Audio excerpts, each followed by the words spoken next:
Happy Wellness Wednesday, everyone. I wanted to share some tips on how to navigate treats and sweets at work. So in the workplace environment, it can be very easy for celebrations to occur and people to bring treats and sweets.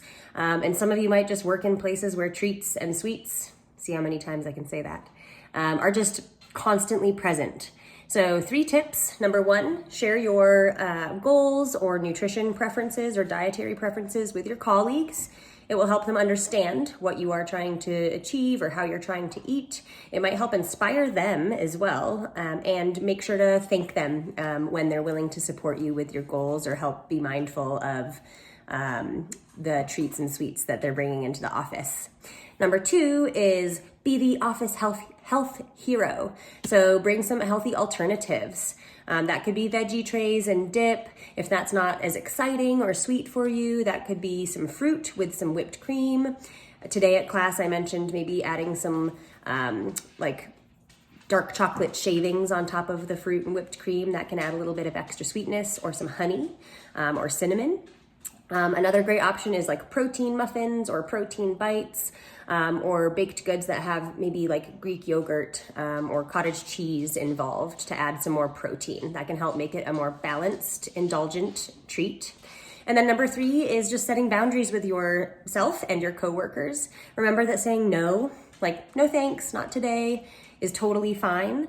And other boundaries that weren't in the email, but I mentioned at class today, had to do with trying to set boundaries or habit stacking for yourself. So if your routine includes going to like the snack lounge or break room where the treats are, or going to a specific drawer where the treats are, maybe try to change your routine.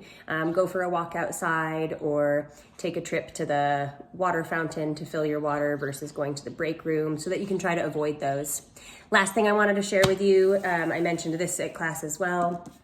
This is the Book of Boundaries. It's written by Melissa Urban, who's the founder of the Whole30. Whether you believe in that or not, there's some great tips in here on how to set boundaries. And she's a big proponent of saying like, no thanks, or I'm not XYZ right now. I'm not eating that type of food right now. I'm not drinking right now, and being able to have that period at the end of the sentence and be okay with that and not worrying about people judging you. So hopefully that helps you guys. I, for one, am excited to eat some of this cake tonight because balance is important, and it does have Greek yogurt in it. Thank you, Michelle Manson, for this beautiful birthday treat. And thank you, people at yoga class last night, for taking a lot of this cake as well, so we can all enjoy a little bit.